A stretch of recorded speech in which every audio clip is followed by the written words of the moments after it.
carry the emotional baggage of war. Come on. But in this tiny haven of wounded birds and troubled humans, there's a connection that's hard to miss. Mike Flanagan served a combat tour in Vietnam. That's your favorite in the morning? He also served 22 years in prison for armed robbery. Zoe is an African gray, but to Mike, she's more than just a breakfast date. If you'd have told me 5 years ago that I'd be sitting in a cage like this petting a bird, I'd have told you you're out of your mind. She adopted me 3 days after I got here. She adopted you? Oh, yeah. What is this relationship between the two of you?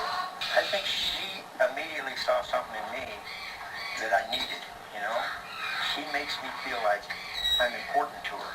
I can't explain it because I don't know enough about parrots or birds or anything, but it's just a great feeling.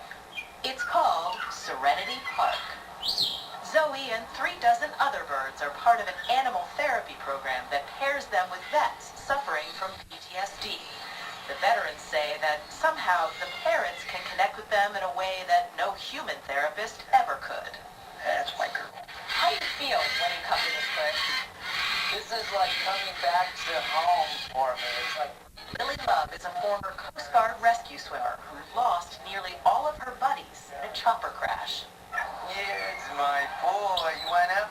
Since then, she's battled depression and drug abuse, came out as transgender, and spent a lot of time in therapy. Let's see your big wings. Up, up, Nothing worked until she started coming here.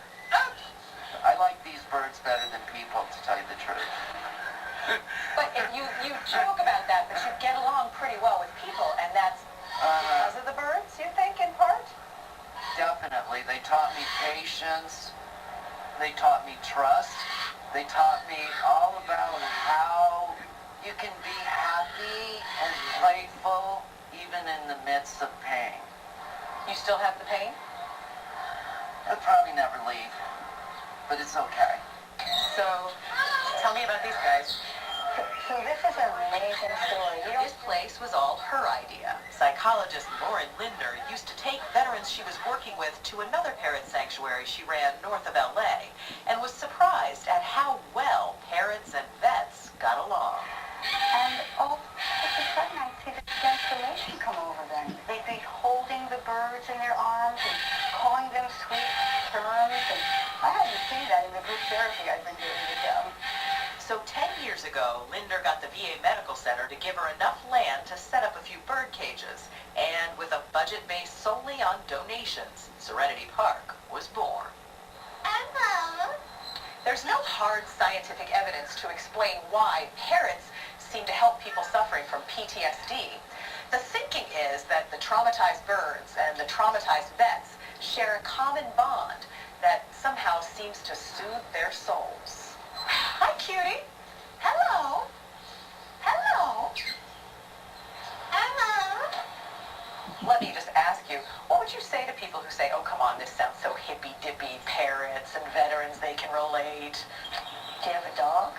Dogs are domesticated to lie at our feet, but the parrots are not, yet they still want the relationship because they are a flock creature and they imprint. They have those social neurons that immediately make them say, you are who I want to follow for life. And they are monogamous. Pretty rare these days. But that loyalty can be a double-edged sword. Parrots need near constant attention, and some, when left alone, will scream for hours on end or tear out their own feathers in desperation. Harvard University researcher Irene Pepperberg says few people are prepared for a parrot in their lives. Imagine taking a 5-year-old child, putting it in a playpen with a few toys and a few snacks for 10 hours a day.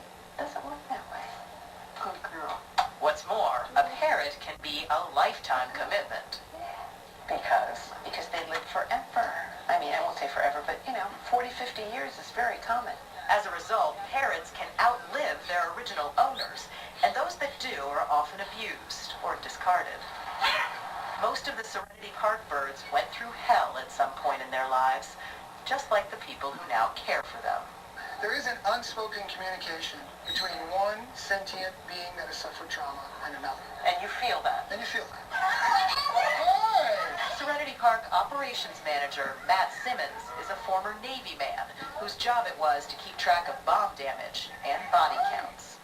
Parents like Phoebe here are helping him live with the memories. If you go to a shelter and you say, oh, I love that dog's going to go home with me, that dog is more than likely going to accept that relationship.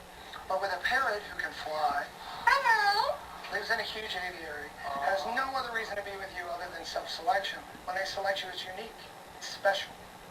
And that's something that a lot of our veterans and myself coming home didn't feel. Show me big wings. Who'd have thought that the most beautiful thing about a parrot You want to kiss, Phoebe?